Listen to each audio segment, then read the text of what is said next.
Advertencia. Este programa, sus componentes y posibles invitados no tratan de expresar ideas políticas ni religiosas. En este programa solo divulgamos hechos históricos y relatamos leyendas, sin ningún posicionamiento político, ni religioso, ni social.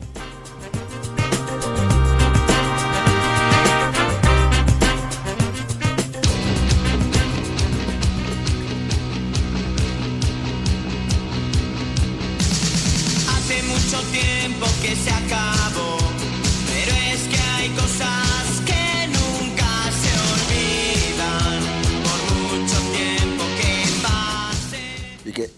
Y que no hay manera, ¿eh? ¿No? No hay manera. Ahí sigue, mírale. ¿No te has querido venir? ¿No se ha querido venir? Nada. ¿Por qué? Nada. Yo no las tengo todas conmigo. Yo No. hasta que no vea la parejilla de la Guardia Civil que se quita aquí del cruce del Puente Villaverde, yo no. Nada, que no podemos traer aquí a Joaquín. Nada, macho. Y fíjate que traemos... que sí. Bueno, ahora, hoy has traído un licor nuevo, Oye, un licor sí, de crema. Una crema ¿de qué es? De un dulce, un licor Sí, de crema. muy rico que está. Sí. Y galletas de estas que Espectaculares, rellenas de naranja ácida o de algo de eso. Y nada, macho. Aquí el tío este que no viene. Yo aquí sigo con mis kikos y mi sidra. Claro, Me dirás. así estás, así estás. Así nos luce el pelo. Bueno, pues nada, pues te doy la bienvenida en la distancia, a ti también, Juan. Bienvenido al programa 90. Bien hallado y bienvenido tú también. Al programa 90, 90. de No me cuentes historias. Número redondo. El programa de historias de Onda Plana Santa Cruz, 107.4 de la FM. Oye, si las matemáticas no me fallan, nos faltan 10 para 100. ¿Seguro? Seguro. Vale, ¿Vamos a hacer algo? ¿A los 100? Sí. A ver, ¿para cuándo nos va a caer esto? ¿Para esta temporada o para la que viene? Pues tú eres el magister. Mayo, julio, así, nos va a venir así. A lo mejor hay que empezar temporada con el 100 o... Bueno, pero Sí. habrá que hacer algo, digo yo. Pues vamos. Así. De momento juntarnos. Y luego ya... A ver si os ponen la vacuna, vosotros dos, que es lo principal. Y una vez que estemos vacunados y que no seamos ya Exactamente, personas de riesgo, pues entonces podemos hacer más, igual que nuestros queridos oyentes que están por ahí, que a los que les decíamos que se cuiden mucho y que si no tienen otra cosa que hacer, pues que nos oigan a nosotros. Claro. Bueno, pues Bueno, nada. y incluso teniendo cosas que hacer, se puede escuchar esto haciendo cosas. Sí, también, es lo Claro. bueno que tiene. Espera que pongo la sintonía y seguimos. Seremos de nuevo un imperio. Que dice que seremos de nuevo un imperio. Dice esto, Joaquín, que la canción, digo, seremos de nuevo... Ah, vale. Sí, no. Gracias por decírmelo, que si no, no... Sí, que no Oye, oyes tú. esto puede ser Presagio. porque fíjate si ganamos ahora a Yugoslavia. Antes nos la metían a nosotros, pero ahora... Qué guapa la canción está. Bueno, programa 90, Joaquín, ¿de qué vamos a hablar? ¿Cómo se titula esto? ¿Qué tenemos? Pues vamos a ver, el programa se titula Os contamos desde Santa Cruz, espías en la guerra de Marruecos y el número de Belcebú. Número de Belcebú. Había una canción de Barón Rojo que hablaba también de no sé qué, ha vuelto Satanás, ha vuelto Belcebú. Uno de los muchos nombres que tiene la bestia. Pero bueno, escucha, según expertos, dicen que el número de la bestia no se refiere a Belcebú, ni a Satán, ni al diablo, ni nada de esto. Es otra cosa. Era Nerón. Ándale, chico. A Nerón. Nerón. Ándale, Era Nerón. fíjate. Así que... Un tipo peculiar también. Sí. Bueno, pues nada, pues entonces eso. Yo supongo que entonces lo del número de la bestia va por tu sección, ¿no? Por la perla negra. Sí, estoy yo ahí, fíjate, la semana pasada vi locaciones de esta semana el número de la bestia, pero no vamos a hablar de sí, vamos a hablar del diablo, porque parece ser que también hay muchas diferencias entre lo que es el maligno, Satanás, el diablo, Belcebú, hay muchas diferencias. Sí. Vamos a hablar No del sean diablo, sinónimos, Alto. vamos a hablar del diablo, pero que influye en dos grandes músicos. Ajá. O sea que va la cosa de música. Sí. Bueno, pues, Vamos a ver. yo como me dijiste que no te podía poner la canción de Iron Maiden, el número de la bestia, de Numbers de Best, porque la ibas a poner tú, Claro. pues Son músicos, ¿no? me he tenido que buscar la vida y buscar otra canción que se llame también el número de la bestia. Y la encontré española y todo. ¿Español? Sí, Bueno. español, ya os lo diré. Bueno, pues a mí me toca, ya os lo dije la semana pasada. ¿Qué queréis que os cuente? Os puedo contar esta semana, luego ya me lo elegís. O frases en latín que han quedado en el castellano y que siguen en uso. O de dónde proviene el nombre de las principales montañas del mundo, su etimología. O falsos santos. Es decir, santos que o que no lo fueron tanto, o que son de dudosa existencia, o que han como decimos aquí, han tragiversado su historia. Yo no es por nada, pero llevo toda la semana pensando en los santos. Bueno, pues tú te lo piensas y cuando llegue el momento... No, yo lo tengo ya pensado. tienes Ahora pensado. que lo piense, Joa. Bueno, pues, Yo ya lo tengo pensado también. pues luego me lo dices, para darle más suspense. Vale. Y don Joaquín, usted nos va a traer hoy espías, seguimos con espías. Espías exactamente en la guerra de Marruecos, aquella que tuvimos a principios del siglo XX en el norte de África y que no lo quería desvelar, pero sobre todo desde principios de siglo hasta que fue la guerra de Melilla, hasta la guerra del Rif propiamente dicha, que acabó en el año 27, por ahí más o menos. Pues entonces estupendo, muy bien. Pues nada, vamos a ello. Pues vamos a ello. Arrancamos, no me cuentes historias, y arrancamos nuestra perla negra, que hoy se llama, o va dedicada al número de la bestia.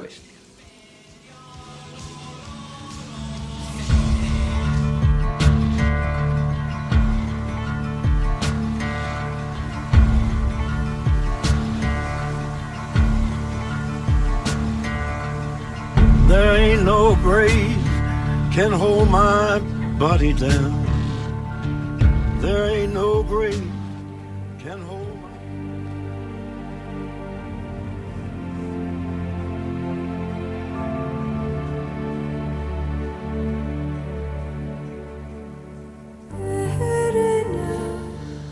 Las personas normales, ante el reto de solucionar un problema, de crear o ponerle fin a un asunto que tenemos entre manos, pues hay veces que sabemos cómo enfrentarlo, nos pilla en esos momentos de inspiración. Sin embargo, en otras ocasiones necesitamos la ayuda de las musas, de esas almas que interceden para que se encuentre la inspiración final que dé sentido a todas esas ideas que tenemos en la cabeza.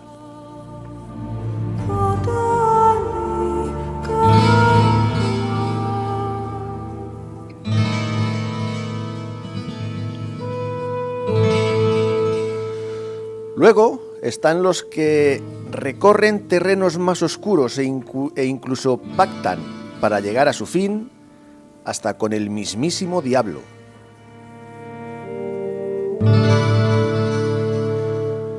Hoy vamos a hablar de dos músicos a los cuales acompaña la leyenda de tocar y componer bajo el influjo del diablo.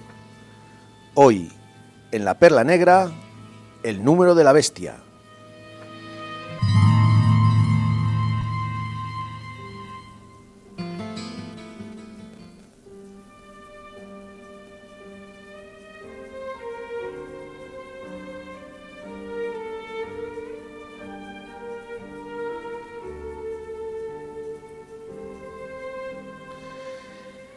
Y para ello nos vamos al siglo XVII. Giuseppe Tartini nació en 1692 en Pirano.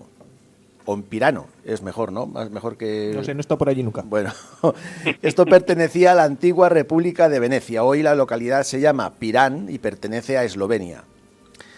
Tartini era el segundo de 4 hermanos. Estudió música, leyes y esgrima. Se casó con Elisabetta Premacciore, protegida del poderoso cardenal Cornaro, el cual acusó a Tartini de secuestro y este tuvo que huir a Roma, vagando de un lugar a otro hasta que encontró refugio en el convento de San Francisco, allí en aquel lugar de Asís.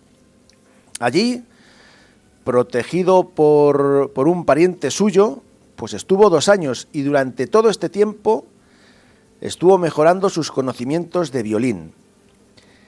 Este retiro no duró más porque el cardenal le encontró, le perdonó y le dejó que se reuniera con su amada.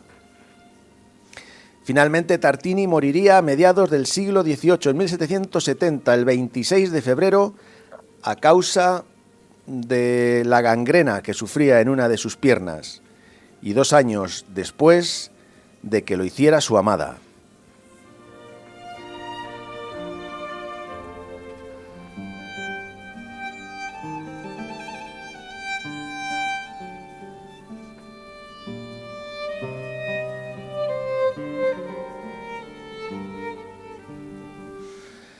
Tartini compuso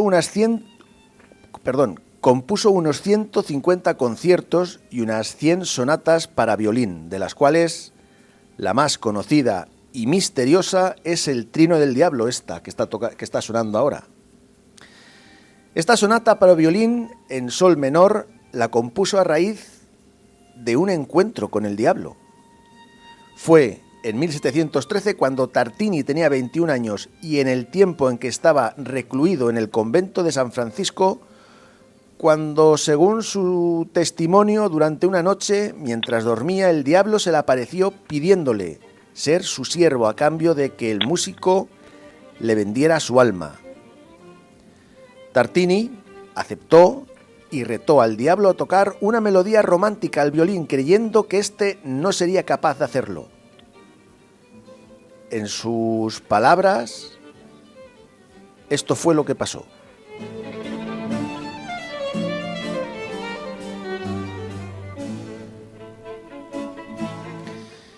Mi asombro fue enorme cuando lo escuché tocar con gran bravura e inteligencia, una sonata tan singular y romántica como nunca antes había oído. Tal fue mi maravilla, mi éxtasis y deleite que quedé pasmado y una violenta emoción me despertó inmediatamente. Tomé mi violín deseando recordar al menos una parte de lo que recién había escuchado, pero fue en vano.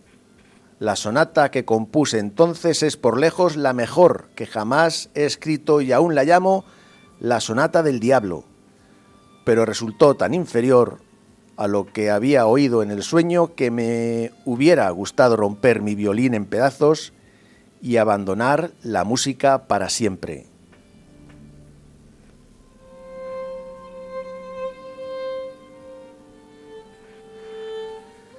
Tartini fue el mayor exponente del violín hasta que llegó en el siglo XIX otro influenciado por el diablo, Paganini.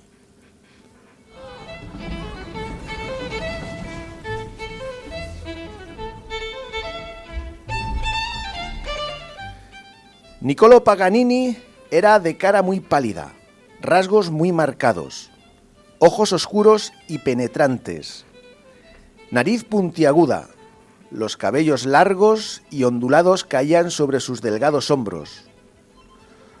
No era muy alto, medía 1,65 y era desgarbado. Los brazos, piernas y dedos eran desproporcionadamente largos, con una flexibilidad inusual que le permitía, por ejemplo, cruzar los codos uno por encima del otro mientras tocaba, o flexionar sus dedos llegando a notas inalcanzables para los demás violinistas. Vestía siempre de negro y se presentaba a tocar con fuego, iluminando el escenario. Mientras estaba tocando, detrás de él todo parecía arder en llamas y su figura se alargaba. En sus conciertos corría, brincaba, retorcía su cuerpo hasta límites insospechados. Todo esto mientras tocaba su violín que, aun quedándole solo una cuerda, conseguía sacar de él sonidos absolutamente fantásticos. Las damas gritaban, los caballeros aplaudían asombrados. No llevaba partituras en sus conciertos, decían que era el mismísimo diablo el que le susurraba al oído las notas que tenía que tocar. Dicen que le vieron pactar con él, que Paganini vendió su alma, cosa que sus padres no negaban, ya que su madre contaba que tuvo un sueño donde se le apareció el diablo y éste la comunicó que Niccolò Paganini sería un virtuoso y famoso violinista. A partir de ahí, su padre le haría de estudiar música durante 10 horas al día.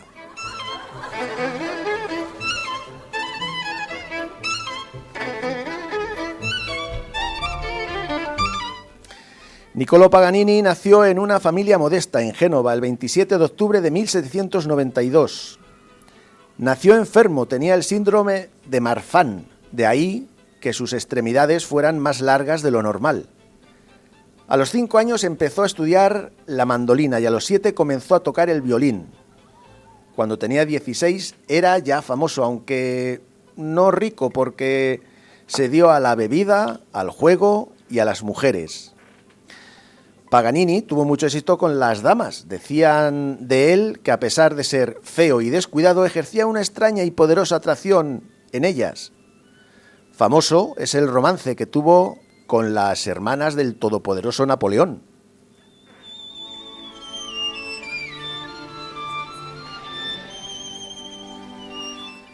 Aprendió a tocar la guitarra y piano y crearía más de 200 composiciones musicales.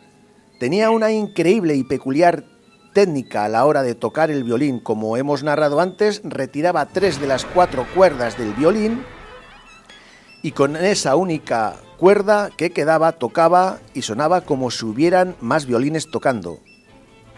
Tocaba a la increíble velocidad de 12 notas por segundo.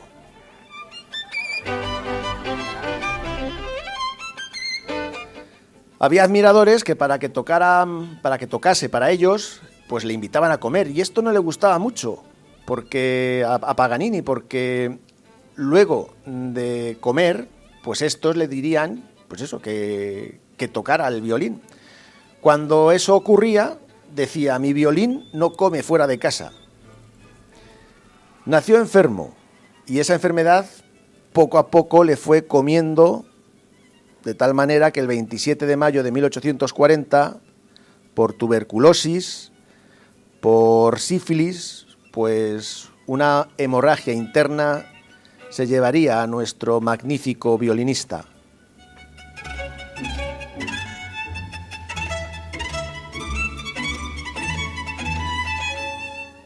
El obispo de Niza prohibió su entierro en tierra consagrada por su reputación de hereje y no por su mentada asociación con el diablo, como se ha dicho. Su cuerpo fue embalsamado y almacenado en el sótano de la casa donde había fallecido. En 1853 fue enterrado en el cementerio de Gaión y después de 4 años y un llamamiento al Papa, la Iglesia permitiría que su cuerpo fuera transportado a Génova, pero no sería sepultado hasta 1876 en el cementerio de Villetta di Parma. El cuerpo de Paganini fue finalmente enterrado en un nuevo cementerio en Parma en 1896.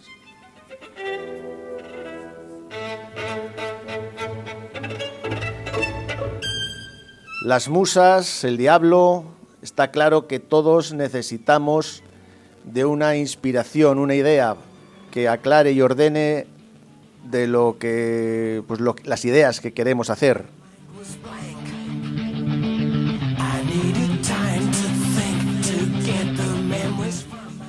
Actualmente son muchos los grupos y artistas a los que se les ha acusado de tratos con el diablo, de arrojarse a sus brazos.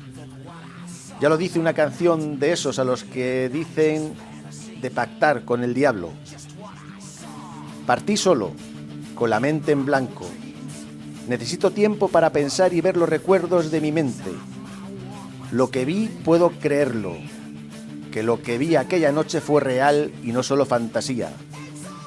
Lo que vi en mis viejos sueños fueron reflexiones de mi deformada mente, porque en mis sueños siempre está ahí, esa malvada cara que retuerce mi mente y me hace despertar.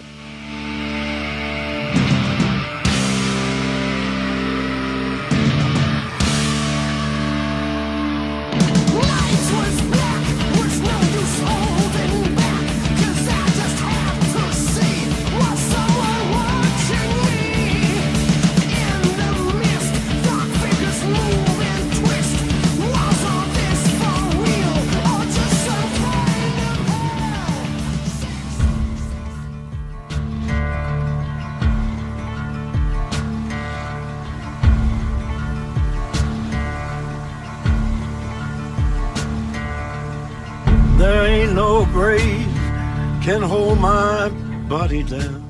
En primer lugar, esto era Iron Maiden, ¿verdad? Esto es Sí. Era el número de la bestia. Que dice, en esta canción hay unos versos que dicen algo así como: aquí hay sabiduría, el que tiene entendimiento cuente el número de la bestia, pues es número de hombre, y su número es 666. Y no es que se lo inventase Iron Maiden, esto está en el Apocalipsis, en el capítulo 13, versículo 18, me parece. O del versículo 13 al 18 es esto. Y ese es el número de la bestia, por eso así la canción, ¿no? Claro. Que me gusta mucho la biografía de Paganini. Sí, mucho. Paganini era un tipo, era como si fuera ahora mismo el típico heavy.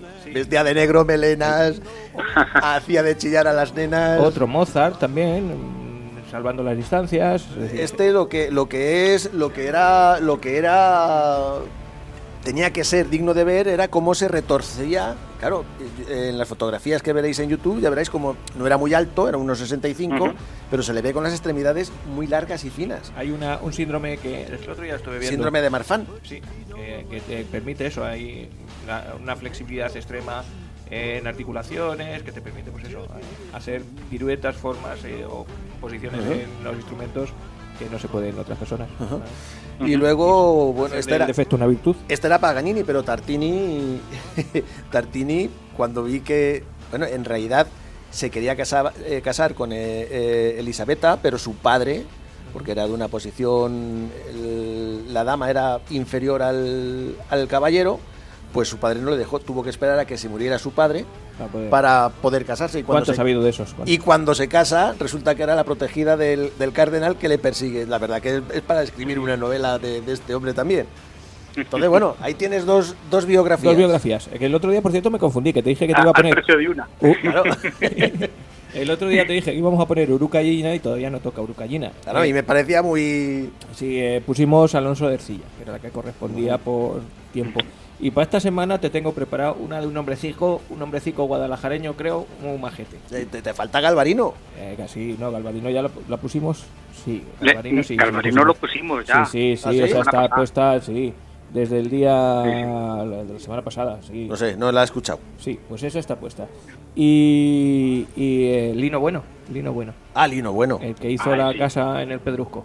La casa en el Esas las has visto tú, ¿no?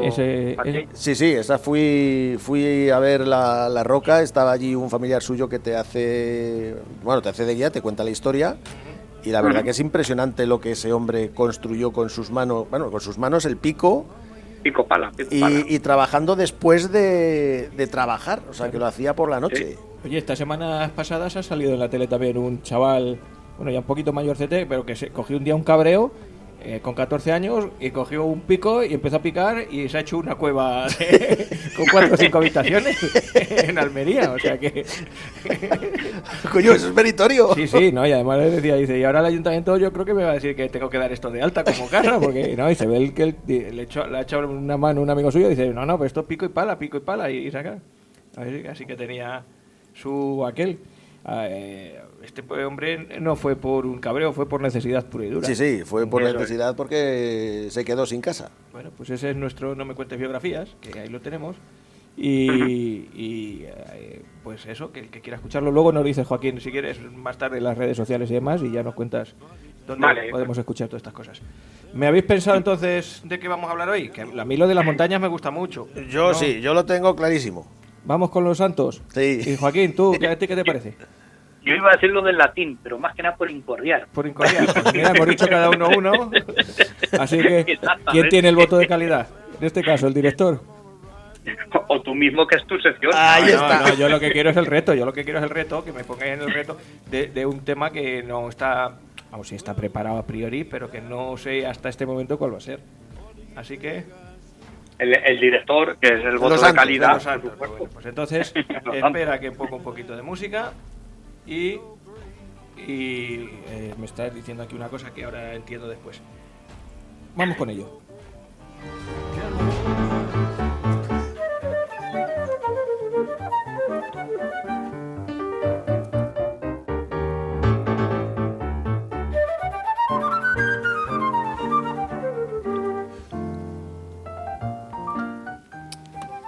Bueno, pues mi intención de hoy entonces es hablaros de santos y de santos dudosos.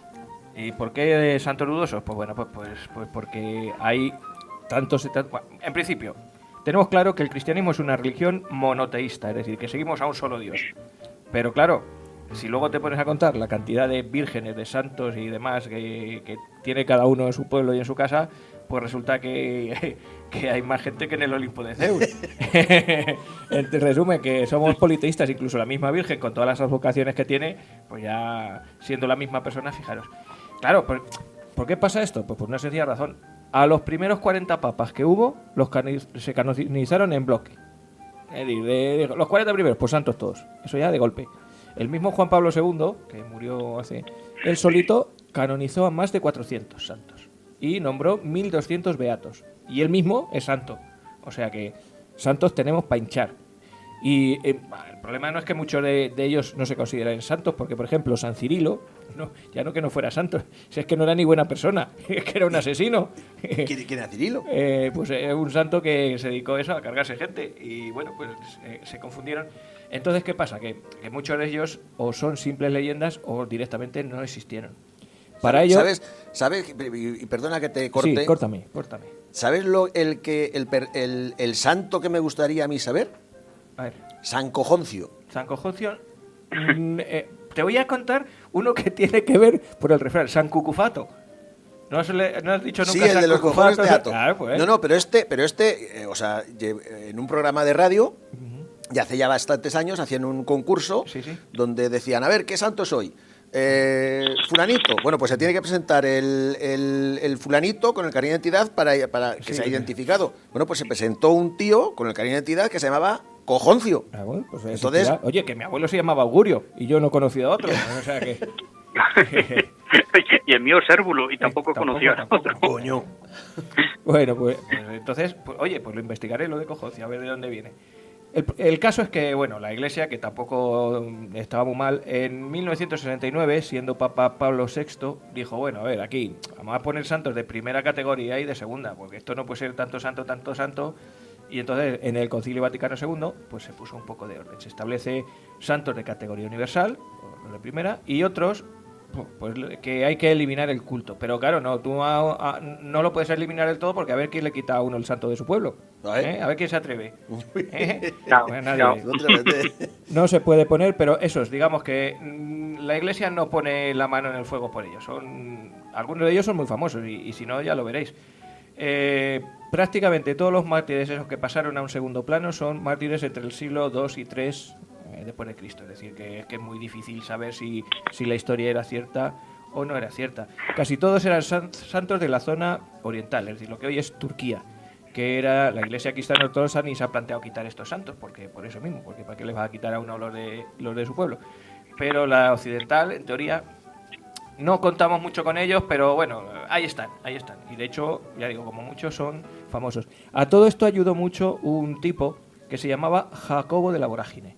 Jacobo de la Vorágine, en el siglo XIII, escribió un compendio, una especie de vidas de santos, una leyenda áurea, que fue el bestseller de la época. Entonces, ¿sabes qué hizo? Pues igual que con los cronicones, se inventó la historia de muchos santos. Y sobre todo se inventó la de San Jorge, que ahora os la voy a contar. Y entonces... El del dragón. Exactamente. Ocurrió una cosa, la historia de San Jorge creció por el escrito y el escrito se hizo muy famoso por la historia de San Jorge. Pero vamos a empezar por el principio. Venga. Vamos a hablar de San Valentín. Anda.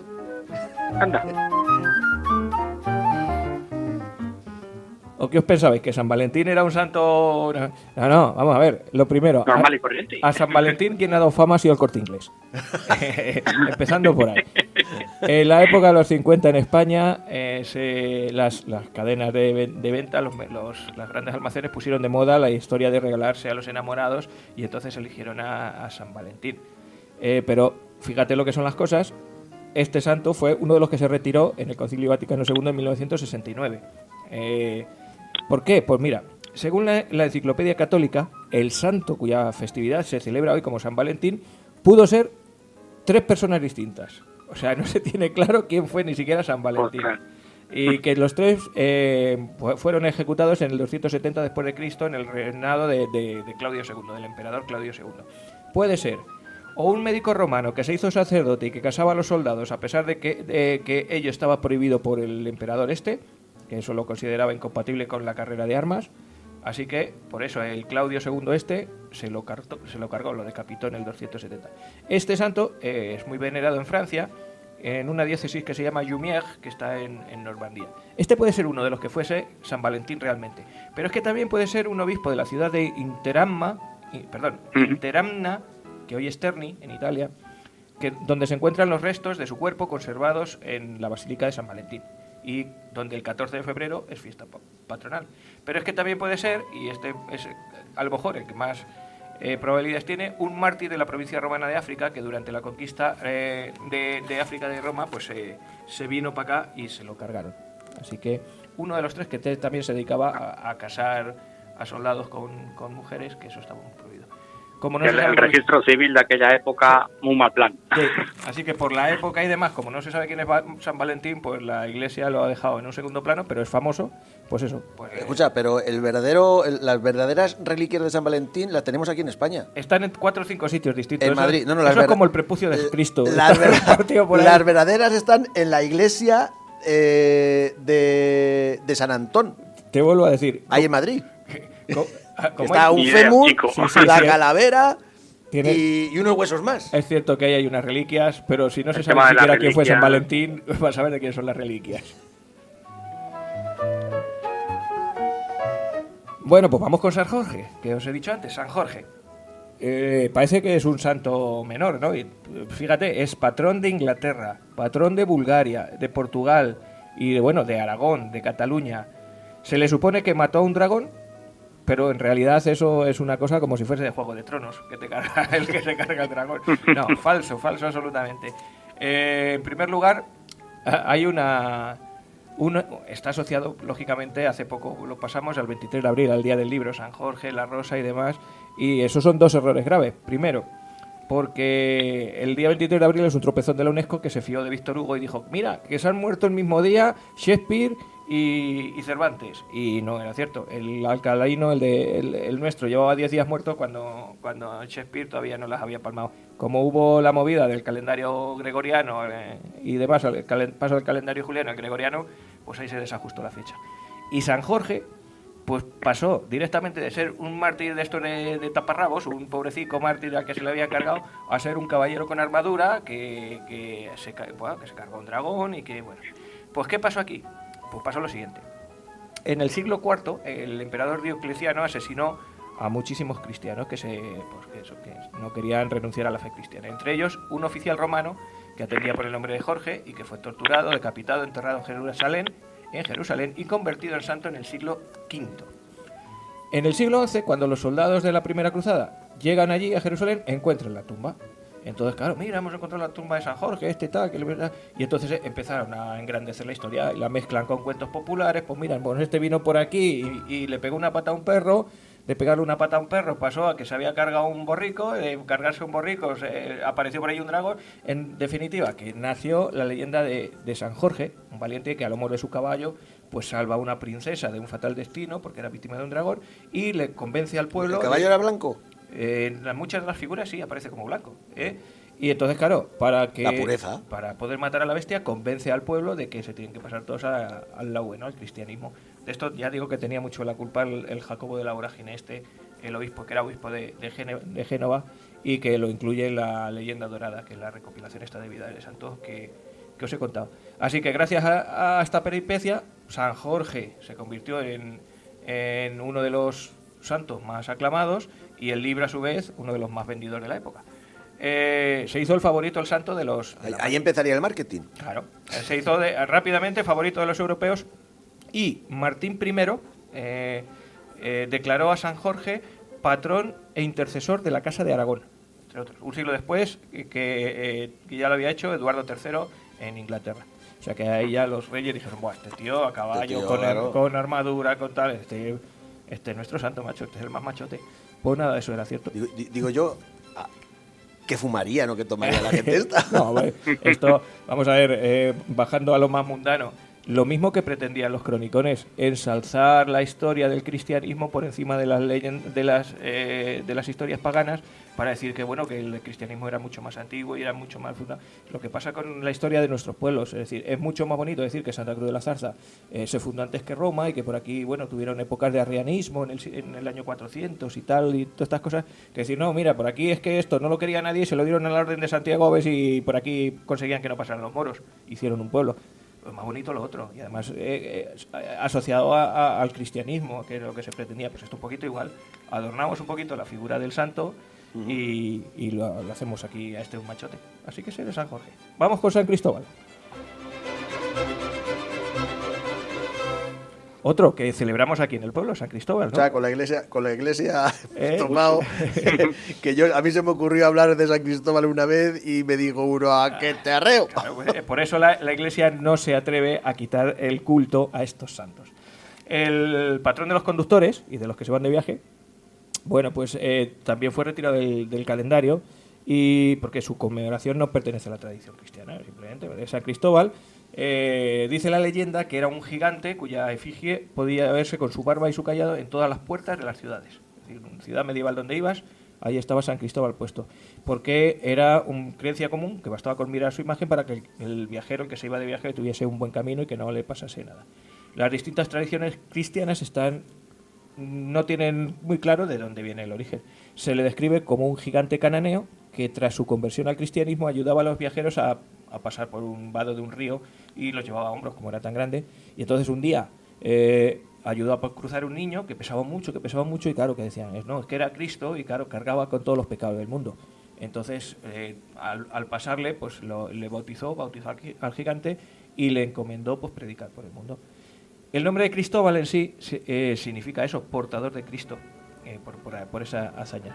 Por aquel entonces salió un edicto de persecución del emperador Decio, mandando que fuesen ofrecidos sacrificios a los dioses paganos y amenazando con las más graves penas a cuantos se resistiesen a ofrecerlos.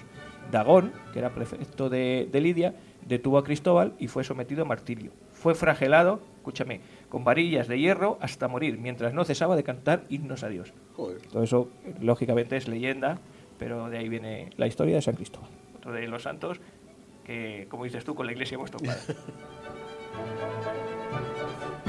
Mira, una por asimilación. Santa Catalina de Alejandría. Santa Catalina de Alejandría, que es patrona de los filósofos, no es más que un invento. Es una réplica católica, igual que se hace con algunas fiestas que pasaron de paganas a católicas, de la figura de Hipatia de Alejandría. Hipatia sí os suena, entre otras cosas por la película de Amenábar. Bueno, pues la gran filósofa y matemática que fue muerta precisamente a manos de los cristianos, de Cirilo. ¿Os suena así, Cirilo? Cirilo, sí. Pues Cirilo fue el que se cargó a Hipatia. Fíjate, a Cirilo le hicieron santo y a esta Hipatia pues copiaron la historia y la hicieron morir en vez de a manos de los cristianos de Cirilo, ejecutada esta vez por el emperador romano Maximiano. Y le dieron la vuelta, entonces en vez de Hipatia es Santa Catalina de Alejandría, la pobrecilla pues murió también por predicar el cristianismo. Falso. Y ahora vamos con un catalán, Sant Cugat. Te suena Sant Cugat, ¿no? Sobre todo bueno, pues hay instalaciones ahí. Sant Cugat, sí, me suena Sant Cugat. Sí, es un pueblo, una ciudad de... Sí, bueno, pues este santo... hay un Carrefour allí. Sí, también. ¿Y dónde no? Y tiene la apertura, por eso. Bueno, pues este santo también fue retirado del santuario del martiriólogo universal en 2001, porque era un culto muy reducido. Solamente se tiene culto en la ciudad de Barcelona, y que es más conocido como eso, Sant Cugat, aunque es Sant Cucufate o Sant Cucufato.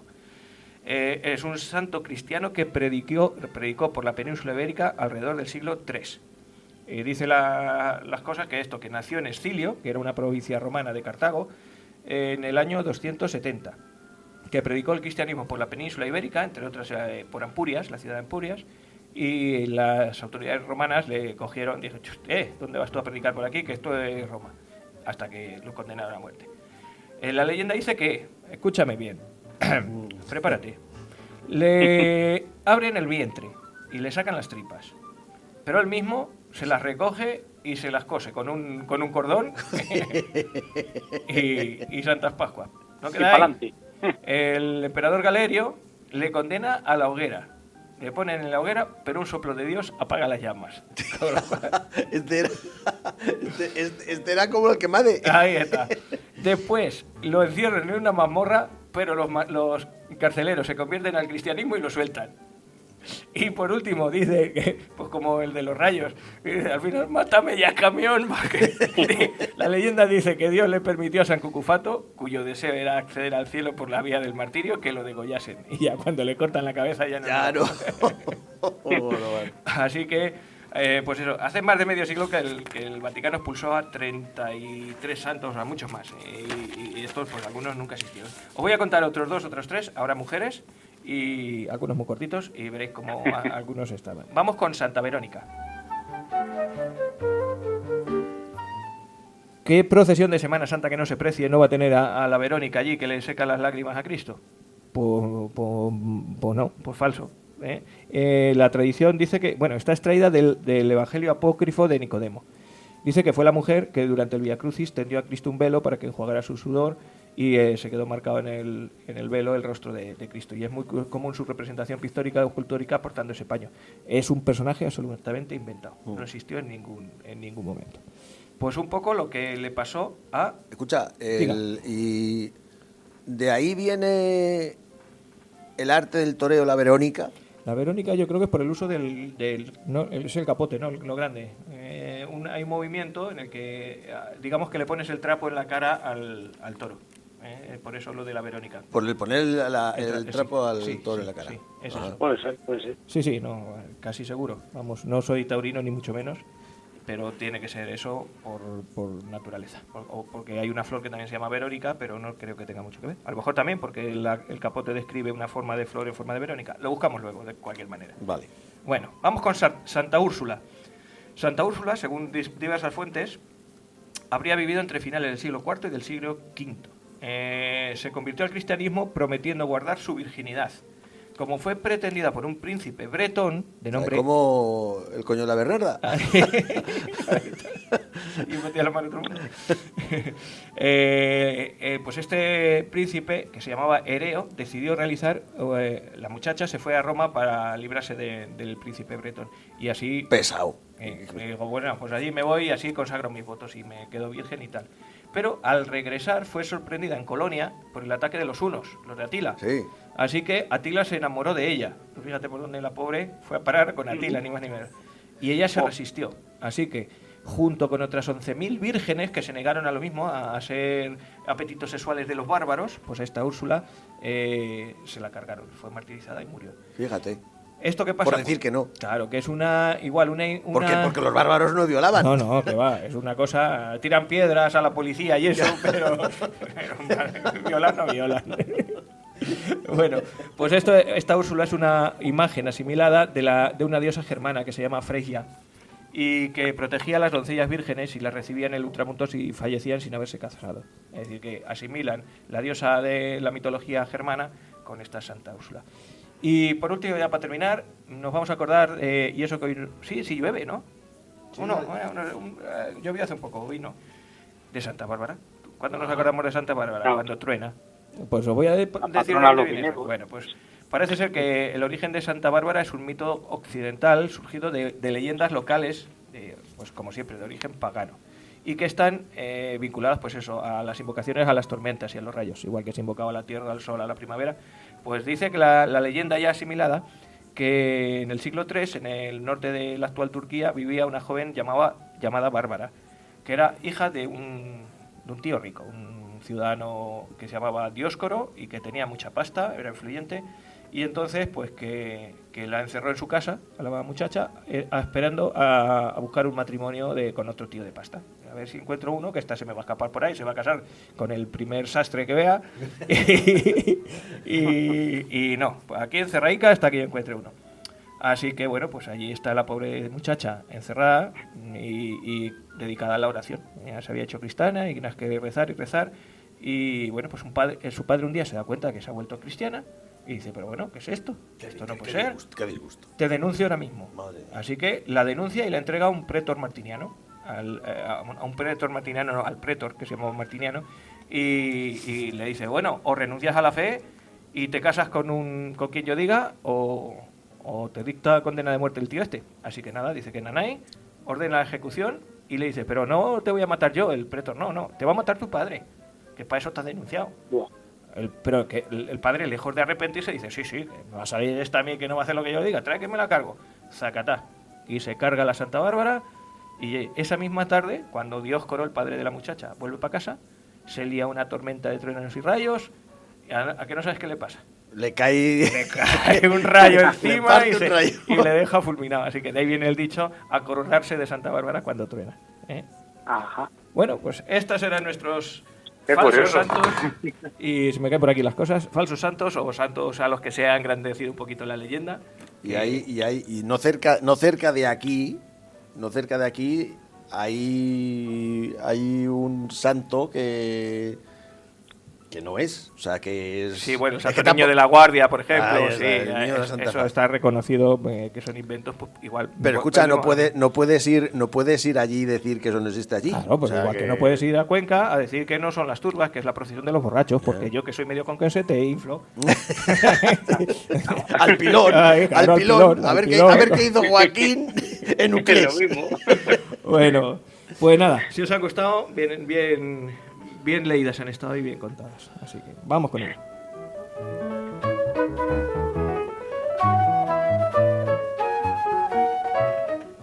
Ahora sí te dejo, Joaquín, que nos cuentes redes sociales y demás. ¿Cómo Es verdad. ha ido esta semana? Pues en las redes sociales hacemos el repaso. En el número 1 tenemos nuestro muro de Facebook con casi 1.100, todavía no hemos llegado, estamos con 1.080 seguidores, más o menos. Bien. Y creciendo, bueno, Oye, poquito a poco. En poquito a YouTube, que lo voy controlando yo, nos va cayendo casi uno diario. Es una lluvia Pim, pam, flojita, pim, pam. pero constante. Una ¿sabes? lluvia fina, que es la buena, exactamente. Mientras que no se quiten, no es lo peor. Pues eso, el muro de Facebook, no me cuentes historias. Pues en el momento que buenamente podemos, pues subimos los enlaces a los programas según los vamos emitiendo, o cuando hay algún aniversario, alguna historia que coincide con un programa que ya hemos tratado, pues lo cogemos y lo subimos también cuando buenamente podemos. También estamos en Twitter, en la cuenta @nomecuenteson, en YouTube, como decía Rafa, No me cuentes historias, donde puedes escuchar el programa y ver las imágenes pues de lo que vamos hablando. Y luego, ¿qué nos queda? Pues Spotify, que también, si te viene bien y ya lo tienes descargado, pues simplemente buscas No me cuentes historias y nos vas escuchando cuando puedas.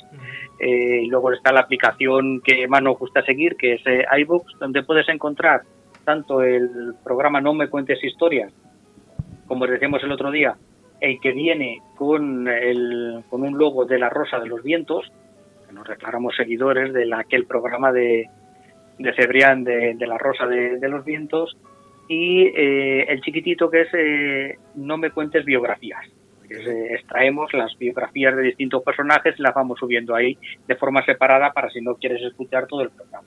Hay que ver la escuela que abrió el difunto y querido Juan Antonio Cebrián, ¿eh? Cebrián, exactamente, pues sí, yo creo que de los primeros o principales divulgadores de la historia que hemos tenido, y la verdad es que hizo escuela. Yo que soy muy de radio, pues la verdad es que me gustaba bastante. Ajá. Pues muy bien, y siempre para ponerse en contacto con nosotros, el 679984636, nuestro WhatsApp, que también sirve para estas cosillas, y para proponer temas. Yo me gustaría muchas veces poner pues eso, decirte, de estos 3 temas que nos elija la gente uno. Pero bueno, por circunstancias no podemos ir poniéndolos por alternar programas, así que si alguien tiene alguna cuestión, como eso, buscar a San Cojoncio, a ver si existe o no existe, pues que nos lo cuente.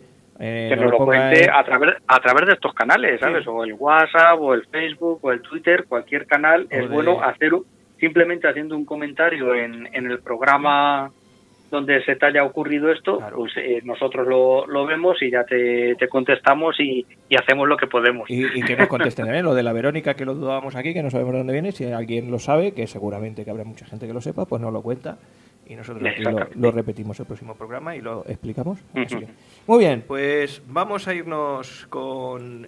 hoy nos acordamos y nos vamos a Marruecos, ¿no? Mismamente, Bueno. allá al norte de África, lo fresquito. Como me tienes aquí preparado una canción militar, vamos a hacer lo siguiente. Te voy a poner el himno de los tercios un poquito ¿Y me Eso vas es. a contar algo así entre medio de No, la música?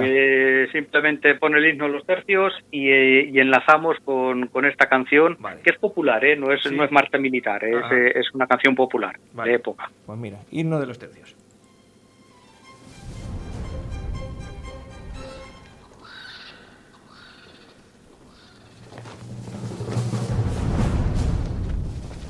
Poniendo picas a caballos, enfrentando arcabuces a piqueros, con el alma unida por el mismo clero que la En el barranco del Lobo hay una fuente que emana sangre de los españoles que murieron por la patria, pobrecitos, madres con todo. El Barranco del Lobo, Igueriben, Anual, Monte Arruy, son palabras que nos hablan de batallas, que nos hablan de derrotas, duras derrotas, de una guerra olvidada, la que cuesta volver la vista de lo dura, injusta que fue. Esa es la guerra de Marruecos, la guerra del Rif. Una guerra que, bueno, un enfrentamiento que tenemos con el norte de África desde hace mucho tiempo, pero que en este caso en concreto nos podríamos a lo mejor remontar a mediados del siglo XIX, cuando el general Prim tomó Tetuán, en una política exterior expansiva de Isabel II. Y ya más recientemente, ya en nuestro siglo XX, nos podemos ceñir pues, a unos tratados que se hicieron ahí entre Gran Bretaña, Francia y España, que se repartían África, y en el caso concreto nuestro, el Tratado de Algeciras, luego el Tratado de Fez, que se repartía lo que era Marruecos y se estaba jugando el control del Estrecho de Gibraltar. Claro, nosotros teníamos que estar ahí por cuestión de principios, de estrategia, de que es nuestro territorio vecino de al lado. Realmente ahí España pinchó y cortó poco. Pues si realmente recibimos algo de ese reparto de territorios fue porque a las potencias dominantes del momento, a franceses, alemanes, a ingleses sobre todo en este caso a Inglaterra, no le interesaba que Francia estuviese al otro lado del Estrecho de Gibraltar. Entonces, en el reparto de Marruecos, la parte grande, digámoslo así, del territorio, el mayor parte del territorio se lo llevó Francia, se hizo el protectorado de Marruecos, y luego la parte chiquitita y fea y dura y áspera se lo llevó España, que es el Rif, la parte norte de Marruecos, la que está pegando al Estrecho de Gibraltar. Desde el primer momento fue una empresa que no nos interesaba, simplemente intereses, algunos intereses económicos, pero muy pocos, porque es una región pobre, dura, áspera, muy celosa de su independencia. No penséis que los rifeños, el norte de Marruecos se llama el Rif, a centrarnos. Pues estos rifeños no solamente se enfrentaron a los españoles, es que con el resto de Marruecos tienen sus más y sus menos. Rey Hassan, que los que ya tenemos una edad lo recordamos, tuvo que aguantar alguna rebelión del Rif, porque es una población bastante belicosa, seguramente producto de la pobreza, de la dureza de su terreno. El caso es que durante el primer tercio del siglo XX España estuvo enfrascada en una guerra que quería poca gente, que muchos militares eran los primeros que no querían en guerra, porque no veían razón de ser ahí en la presencia española en este norte de África, en este norte de Marruecos, pero que bueno, porque las distintas circunstancias internacionales o de politiqueo del momento, pues nos vimos abocados. Una guerra que nos dio muchos dolores de cabeza, que fue tremendamente impopular. El primero de los nombres la primera canción con la que abríamos, no lo he escuchado, pero bueno, imagino que se ha puesto bien, es una canción popular, que era la del Barranco del Lobo. Sí se ha puesto, sí. Sí, me imagino. Que para que sepan los oyentes, es que yo aquí por teléfono no lo escucho luego cuando subimos el programa. Pues la canción del Barranco del Lobo, pues creo que muestra muy trágicamente el sentimiento de los españoles, del pueblo español, cuando se llevaban a filas a un hijo para llevárselo a la guerra de Melilla, que no sabía si volvía. Y era una guerra muy impopular porque iban los pobres, porque los ricos se solían librar porque podían comprar el no ir a filas. Luego una guerra que no tenía sentido, que no sacábamos nada en claro, porque de otras guerras, otros países o nosotros mismos en otros momentos de la historia sí se podía sacar, oye, es un territorio rico, pero es que la parte norte de Marruecos que nos toca a nosotros en nuestro protectorado, pues es que tiene muy poquito de donde rascar, algunas instalaciones mineras y poquito más. Es que el protectorado es una figura que se inventó en el siglo XIX, estos principios del XX, en el que ese territorio no era una colonia como tal, no era una colonia al uso, sino que el término protectorado venía a significar que el país que ejercía ese protectorado, España y Francia en este caso, tenían que velar por el desarrollo económico, social de esta zona. Pero ¿qué pasa? Que esa zona, no la podías tratar en principio como un enemigo, teóricamente como un enemigo, aunque te estuviesen pegando tiro. Y bueno, pues era lo que pasaba. Ni el ejército español estaba preparado, ni el país estaba preparado para una guerra de guerrillas dura y áspera como la que hubo que pasar allí en el norte de África. Empezamos eso con un tratado de Algeciras. En plan internacional, en 1906 en Algeciras se reparte lo que es el área de influencia de la zona del Estrecho y se reparte Marruecos, que es dentro de la línea de repartirse las potencias europeas los territorios de África. Esto se acabó plasmando en el Acuerdo de Pez de 1912. Pero antes ya habíamos tenido de esto que hablaba la canción, el Barranco del Lobo. Fue simplemente una emboscada que tendieron los rifeños a varias unidades españolas, que acabó en una masacre, que provocó movilizaciones aquí en España, porque al político de turno no se le ocurrió otra cosa que movilizar reservistas. ¿Qué son los reservistas? Pues, si malo es enviar a la guerra a gente joven, el reservista es gente ya que ha pasado su servicio militar, que ha pasado su edad militar, y ya lo normal es que sean padres de familia con hijos. ¿Eso qué provocó? Pues levantamientos. Y es el momento en el que se produce la Semana Trágica de Barcelona, que le había tocado a una unidad de reservistas de Barcelona ir a Marruecos. No tenía sentido ninguno. Personas de 40 años que fuesen, con hijos y ya con familia, que fuesen a la guerra, cuando había soldados, cuando había tropa normal y profesional en el resto de España, que llamasen a los reservistas. Una de las sinrazones que provocó la sublevación de Barcelona y una semana entera de disturbios allí en Barcelona. Poco a poco España va tomando o intenta ir avanzando en la posesión de ese territorio. España teníamos en aquel momento lo que era Ceuta, Tetuán y Melilla. Son dos partes. La parte oriental estaba un poquito más controlada, la parte occidental, lo que es la zona de Ceuta, Tetuán, Tánger, Laraque, otra ciudad que está en el Atlántico, en el norte de Marruecos, en el Atlántico, en la zona de influencia española, y la zona oriental es la parte de Melilla. Pues la parte, digamos que occidental, era más fácil de controlar, la parte dura la teníamos en la parte oriental. En esta parte oriental es donde se produjo, que eso le suena mucho más, es mucho más conocido, el desastre de Annual.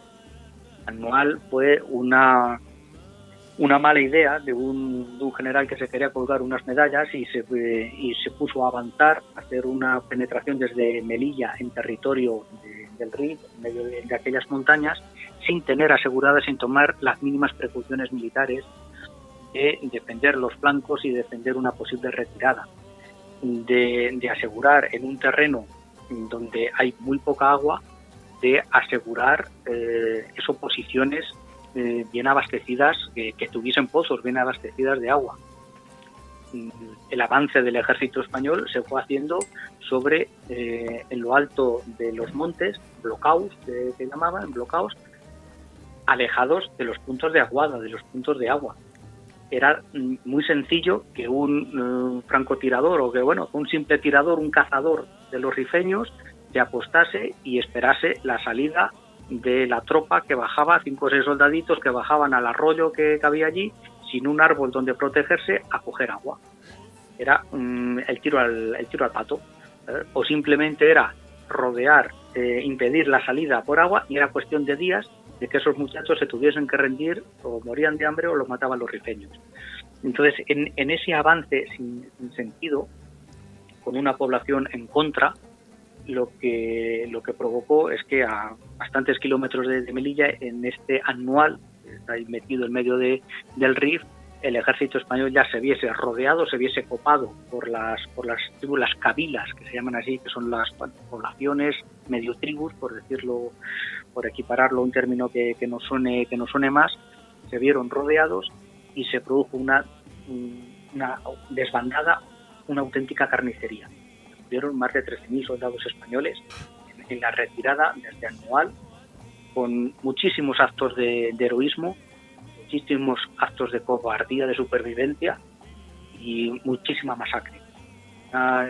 Le quiero dedicar un día un programa al desastre de Anual, porque es realmente muy heavy lo que pasó en aquella batalla con tropas, esos pequeños bloqueos que se acabaron rindiendo, o Monte Arruiz, que era un fuerte ya más en condiciones, pero que acabó cercado y que se tuvieron que rendir por falta de agua, y fueron asesinados por miles, torturados, quemados vivos. Fue bastante heavy, donde Melilla estuvo a punto de caer, donde se tuvieron que tomar esas decisiones muy extremas por el momento en que se crea la Legión, que este año es el primer centenario de creación de la Legión, como tropa de choque para salvar Melilla como fuera, al precio de dejarse matar para aguantar el avance de los moros. Una guerra muy dura. Y muy dura también porque no había, de lo que venimos tratando en los programas de esta serie de espionaje, no había un servicio de información. Nos metíamos en un territorio donde no teníamos mapas, donde, a pesar de estar al otro lado del estrecho, era totalmente desconocido para nosotros. No había mapas, no había conocimiento ninguno del terreno, de la población, de a quién nos teníamos que dirigir, quién mandaba allí, quién mandaba en esas cabilas. Pues había muchísimo desconocimiento. Se fue cogiendo poco a poco, y el servicio de espionaje, de información del ejército, poco a poco cogiendo experiencia, pero hasta que cogió experiencia, los españolitos, el soldado español iba a ciegas. Totalmente el ejército español entraba a ciegas en territorio del Rif. Hubo varias instituciones, organismos del espionaje que se fueron creando y se fueron cerrando porque no funcionaban. La más llamativa, encontré la Oficina de Información de Tánger, que se gastaron casi 100.000 pesetas del momento, que es un dineral, y no consiguieron información de nada. La cerraron en 1823 porque no tenían información de ningún tipo. Los informadores les engañaban, era prácticamente reírse de ellos en su cara. Son incapaces de gestionar la información de forma profesional. Y me voy a quedar con los llamados servicios especiales reservados, una institución que creó Miguel Primo de Rivera. En España, este es el reinado de Alfonso XIII. En el año 21 fue el desastre de Anual. España vive una convulsión social muy importante por esta guerra, por las consecuencias muy duras de una crisis económica. Y en el año 1923, Miguel Primo de Rivera da un golpe de Estado en Barcelona. Y digamos que el lema es la promesa que hace de acabar con la guerra de Marruecos. Y no tiene ni una sola oposición. El mismo rey le dice tira para adelante. y Miguel I de Rivera se pone manos a la obra para tratar de acabar con esta guerra. A ver, hay que acabar, una guerra se acaba pues ganándola, y él era el primero, porque ya desde hacía 10 años él se había opuesto a la firma de los acuerdos con Francia y con Inglaterra, diciendo que nosotros allí no pintábamos nada, que ese territorio no nos interesaba para nada, defender nuestras plazas, nuestra Ceuta y nuestra Melilla, pero el resto del territorio, el ejército español no quería estar allí. Miguel I de Rivera era de los que no querían estar allí. Pues cogió y creó estos servicios especiales reservados. Intentó crear un servicio de espionaje en condiciones, profesional. Lo dejó al mando de...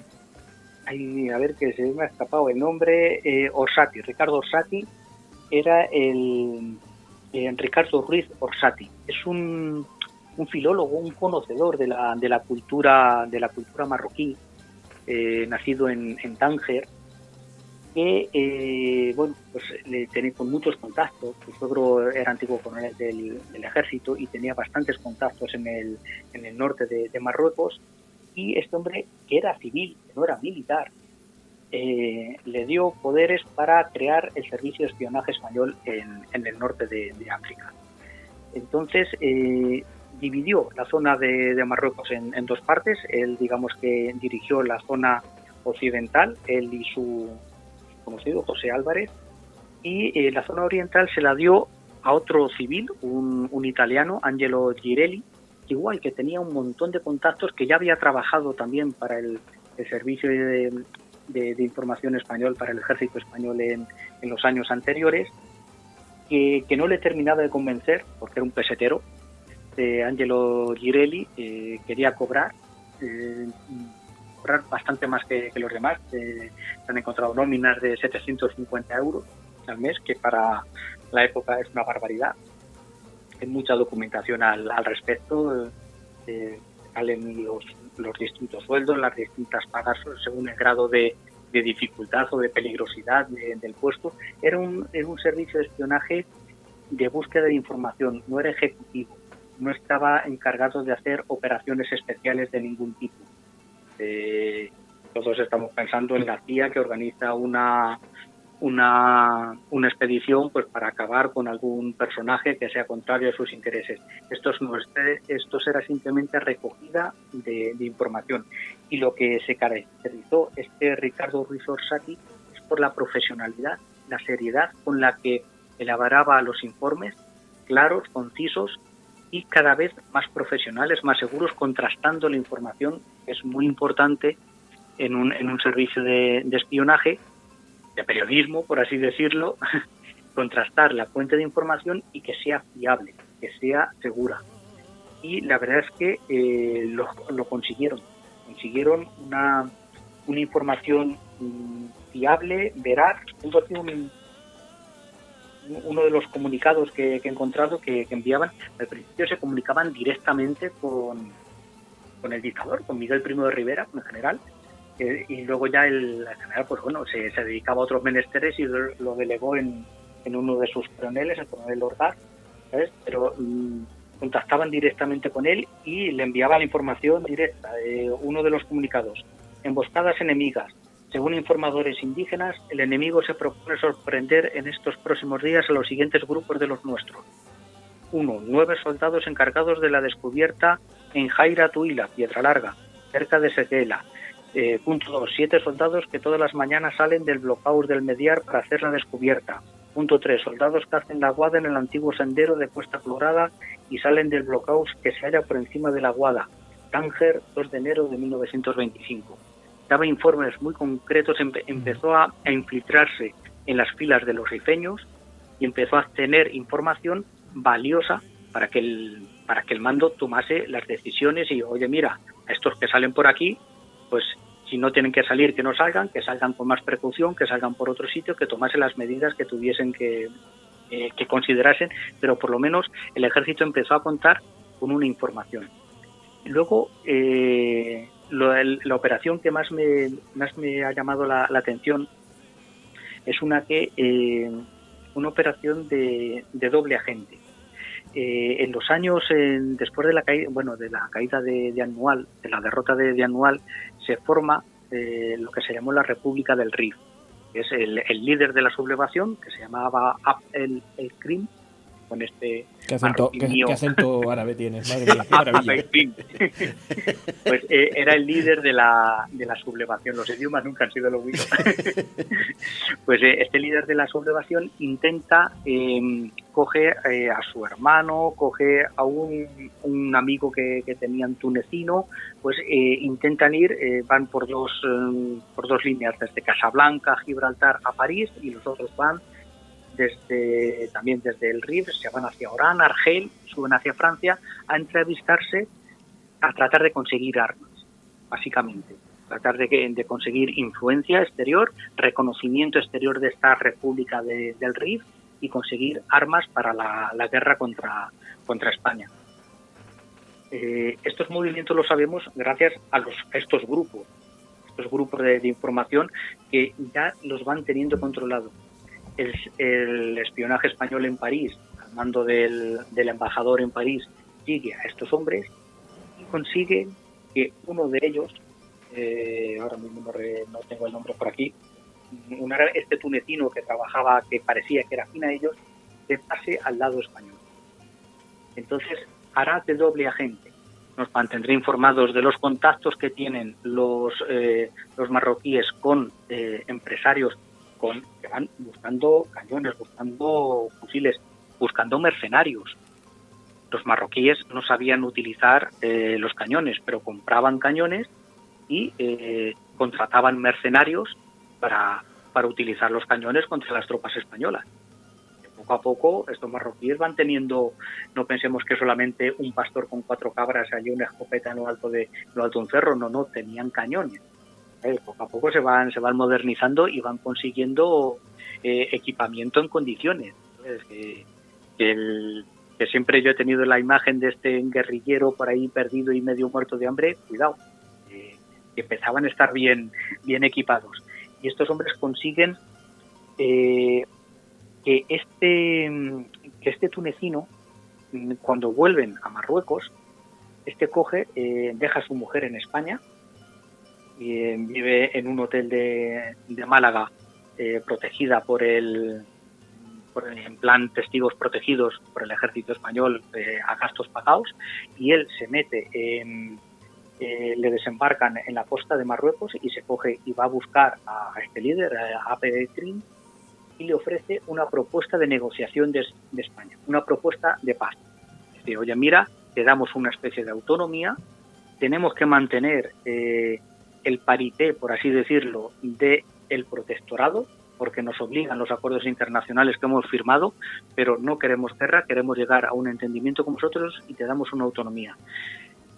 Abd el-Krim se viene arriba, a este hombre le coge, le tortura, le mete le apalea a él y al ayudante que llevaba, le mata a palos directamente, y los cogen y a él le coge y le encierra, porque lo que le ha demostrado el Servicio del Secreto Español es que tú nos estás dando ahora mismo sobre el terreno, pero la guerra no solamente se gana en el campo de batalla, se gana también en los despachos.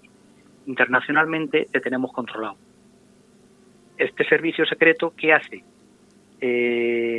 Va controlando o va informándose de las rutas de contrabando, de las rutas de suministros, va controlando estas emboscadas, estas acciones de golpes de mano, va teniendo información a base de soborno, a base de cabilas rivales de este hombre que se oponen al control de este Abd el-Krim y que no quieren la guerra con los españoles, sino que incluso ven una oportunidad de mejorar económicamente, socialmente la zona, ¿sabes? No todos los marroquíes se sublevaron contra España, sino que había gente que les apoyaba. También estaban al tanto de los movimientos de tropas, de las actividades antiespañolas, de esos mercenarios europeos. No he logrado encontrar la nacionalidad, si eran franceses, ingleses o gente, soldados de fortuna, pura y simplemente, esos mercenarios. Esos son los encargados de negociar la paz con el resto de tribus de las cabilas, y sobre todo van transmitiendo conocimiento de la cultura marroquí. Conocimiento en el sentido de, oye, mira, a las mezquitas no hay que entrar. A las mujeres árabes ni mirarlas. Es que ni mirarlas. ¿Por qué? Porque en esta cultura está muy mal visto. Eso de echar un piropo está muy mal visto. Entonces, vamos a respetar las culturas, las tradiciones de los marroquíes y así nos los vamos a ir ganando. Y así es gente que no se va a echar al monte y nos va a pegar tiro. ¿Sabes? Entonces, poco a poco irán cogiendo esta información. Y lo que ya rematará fue un error. Ahora, cuando os he dicho antes que Abd el-Krim se vino arriba, fue que no solamente se puso en guerra contra España, sino que se metió en guerra contra Francia también. Hizo un ataque que, vamos, yo siempre había escuchado que se había metido en guerra con Francia, pero no había concretado en una batalla que es la batalla de Uarga, que me he enterado estos días cuando estaba preparando el programa, que lo llaman el anual francés. O igual, sorprender a los franceses que tenían pequeños puestos, igual que los nuestros, pequeños puestos fortificados, pero mal abastecidos, y igual les ocasionaron miles de muertos. ¿Y eso qué le produjo? Pues que Francia y España se aliaran y organizaran un desembarco en el norte de Marruecos, en la bahía de Alhucemas. Un desembarco, yo ahí le chapó por la capacidad logística y organizativa del ejército español, de colaboración de dos ejércitos. Los franceses colaboraron sobre todo con aviación y con barcos, muy poquitos soldados, un batallón de soldados. La inmensa mayoría de, no sé si eran 15.000 soldados que desembarcaban, pues 14.000 eran españoles. Pero es una operación anfibia que pensar los antecedentes que había habido, a ver, yo antes de Normandía, del gran desembarco de Normandía, hay pocos antecedentes de grandes desembarcos modernos. Hubo un gran desembarco en la Primera Guerra Mundial, que es Gallipoli, la batalla de Gallipoli, que los ingleses pues la cagaron totalmente y los turcos los derrotaron. Pues Miguel Primo de Rivera estudió bien este desembarco, el porqué del error, del fracaso de los ingleses en Gallipoli. Me acuerdo del programa de Churchill que hablábamos el otro día, pues Churchill tuvo bastante culpa en este desastre inglés de Gallipoli. Pues los españoles estudiaron bien los errores de los ingleses y organizaron muy bien el desembarco. Como digo, en este desembarco los rifeños no disparaban con escopetillas, disparaban con cañones. A ver, y hasta un par de cruceros españoles salieron averiados porque les pegaron un pepinazo. Que tiraban a dar y con armas en condiciones, que se estaba montando un ejército bastante potente. Pero esta zona de Alhucemas, que es más o menos el centro de Marruecos, era el corazón de donde estaba la rebelión de las cabilas de Abd el-Krim, y este desembarco fue el que consiguió que al año siguiente Abd el-Krim pidiera ya la paz y se acabara esta guerra de Marruecos.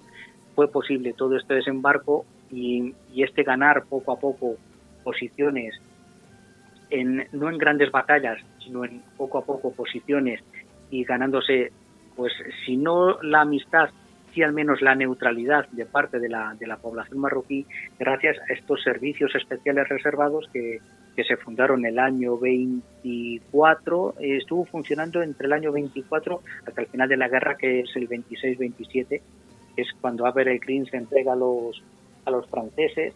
Es una peripecia este hombre, lo llevaron a la isla de Reunión, ahí en medio del Pacífico, luego volvió y sobrevivió hasta la independencia de Marruecos, hasta el año 60. No volvió a Marruecos directamente, no se negó a volver al Marruecos independiente. Creo que como buen rifeño del norte de Marruecos no se podía ver con el resto de territorio marroquí, y Hassan, el rey Hassan, pues eso, al final le hicieron una rebelión y no quiso volver a ver el Krim al Marruecos independiente.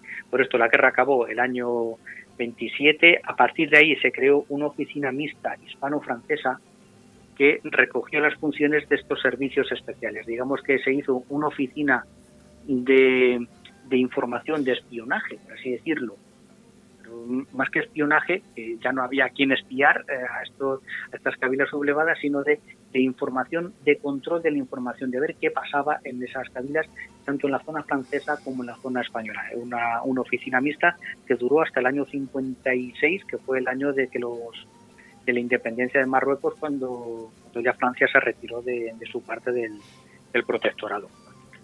Esta es la historia de nuestro servicio de espionaje allí en Marruecos, que me ha llamado mucho la atención eso, porque al final te pone en manos de un civil, para que tenga realmente efectividad, un civil conocedor de la cultura marroquí, respetuoso de la cultura marroquí. Él era lingüista, era traductor, y directamente del general Miguel Primo Rivera, que fue el que dijo, no, aquí hay que llegar a una paz como sea, porque militarmente estamos haciendo el ridículo, el desastre, no sabemos llevarlo en condiciones, y por otros medios he seguido un poquito la historia de la guerra, y a partir de Anual el ejército español se fue retirando para no incurrir en el desastre de Anual en otros sitios, en varias retiradas que generales más bravucones no querían hacer, y este hombre se empeñó, no, hay que hacer retiradas tácticas a posiciones que realmente podamos defender, no por querer ganar una medalla nos vamos a jugar aquí el tipo de la gente tontamente, ¿sabes? Y al final pues esa táctica dio resultado, este servicio de información dio resultado, y al final se pudo llegar a pacificar este territorio y acabar con la guerra, que era lo que iban buscando realmente. Hemos estado viendo, mientras que estabas hablando, algunas fotografías del desastre de Anual. De la marinera, De la marinera, sí. Sí, ya digo que quiero hacerle un programa, porque, ostras, es muy, muy duro, luego con unos actos de heroísmo impresionantes, ¿sabes? Pero, ostras, fue un desastre en toda regla. No tiene ningún tipo de paliativos y, ostras, muy heavy. Bueno, pues vamos a acabar con esta plaza de Tetuán que me has dejado aquí preparada. Un poquito. Sí, exactamente. Es otra canción popular más o menos Esta es de época anterior, esta es de época del general Prim. Pues que es del siglo XIX. Vamos a escucharlo un poquito. El día 6 de febrero nos tenemos que acordar que entramos los españoles en la plaza de Tetuán. La plaza de Tánger la van a ganar, también han ganado la de Tetuán.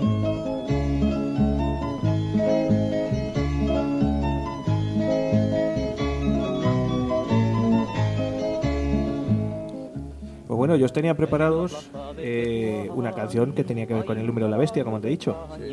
No es tan bonita como esta, yo creo. Es de Los Ilegales. Eso, Los Ilegales. Y bueno, pues en nuestras canciones con historia hoy suena un poquito la cosa así.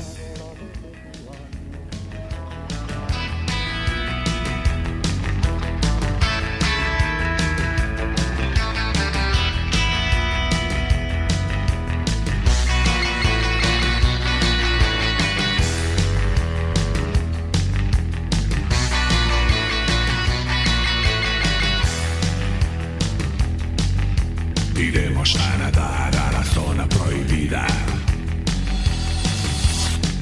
donde tantos surfers perdieron la vida. Hay un tipo que hace surf de noche. Sabrías quién es si le vieras de cerca. Ya sé por qué el diablo no se lo lleva. Porque 6 es el número, 6 es el número, 6 es el número de la bestia. Bueno, pues muy ilegal es esto, muy ilegal, sí. Muy 666 el número de la bestia. Luego te la escuchas, Joaquín, que esta Vale, sí. está entre medias de lo vuestro y de lo mío. Bueno, pues nada, pues oye, qué programa más interesante que nos ha salido. Divertido y curioso, la primera parte alucinante. Y la parte final, pues eso. Y la de los santos. Ojo lo que sabe, Joaquín. Ojo lo que sabe, Joaquín. Uy, no. hombre Y lo que me callo. Bueno, eso es lo que me callo. Muy bien. Pues nada, vamos despidiendo. Pues vámonos. Vamos Yo creo que a... ¿Tenéis algo previsto para la semana que viene? ¿O que ya que estamos un poquito Yo- más libres? ¿O? Yo mismo, conmigo mismo, quiero hablar de la Gran Armada. La Gran Armada, la Invencible, La Invencible no, la Gran Armada. la Gran Armada. Ahí está. Buen tema, buen tema, buen tema. señor. Vamos a ver, yo os dije que estaba preparando, no sé si me va a dar tiempo, por eso tengo la duda entre una cosa y otra. Sobre nuestro vocabulario santacrucero, palabras que utilizamos en Santa Cruz. Pero si no me da tiempo, os quiero hablar del otro Santa Cruz, porque existe en España otro Santa Cruz de la Zarza. ¿Ah, sí? Sí. Anda. ¿Eh? Ostras. Y no es un pueblo. Hoy fíjate que lo estaba yo pensando hoy. Sí. Digo, sí, porque no sé qué estaba viendo de otro, del otro Toledo, de otros Madrid por el mundo. Digo, anda, no he mirado yo si hay otro Santa Cruz de la Zarza por el mundo. Pues sí, hay otro Santa Cruz de la Zarza, pero no es un pueblo, es un monasterio. Está vale. en Ribas de Campos, pero bueno, también tiene su Vale, historia vale, pequeñita. vale. Entonces, no sé, depende de lo que me dé tiempo, así si Así durante haces. esta semana me da tiempo a prepararlo uno, y si no, pues vamos al otro. Una de las dos cosas. Y don Joaquín, ¿qué le toca a usted? Y yo, pues será que tengo tantas ganas ya de salir, de hacer una excursión a mi Toledo, que me gusta mucho, a nuestro Toledo, vamos, y quería hacer un programita al Monasterio de San Juan de los Reyes. Ajá, ahí estuve yo el año pasado en el Día del Patrimonio, Ajá. que lo abren por la noche. Qué preciosidad. Si ya de por sí de día bonito, por la noche iluminado y tal, una maravilla. Una pasada, ¿verdad? Sí. Además, hablando de Toledo, nuestro amigo Dani ha presentado libro también Sí, en Toledo sí. hace unas Sí. semanas. Y tenemos Además por ahí pendiente. que le pidieron El una foto. Castillo San Servando lo presentó. Le pidieron Sí, sí. una foto. Le pidieron una foto así muy goda. Y se puso la foto goda. Sí, sí, es Pues de nada, su libro, pues- de su libro de los godos. Sí, a ver si le llamamos y que vengan por aquí y nos lo presente también a nosotros, ¿no? Sí. Pues eso. Claro que sí, a ver si A ver ya si abren, ya- si nos dijo que era cuestión de que se abrieran y pudieran moverse con tranquilidad. Claro. Un poquito de luz vemos. Pues a ver cómo estamos la semana que viene, compañeros. Muy bien. Muy bien, Don Juan, don Pues, Joaquín. Nos vemos. compañeros del metal, Rafael, Joaquín, Nos vemos. cuidaros mucho, que ya queda menos, hombre. igualmente. Venga. Venga, hasta luego. Hasta luego. Vamos después de morir.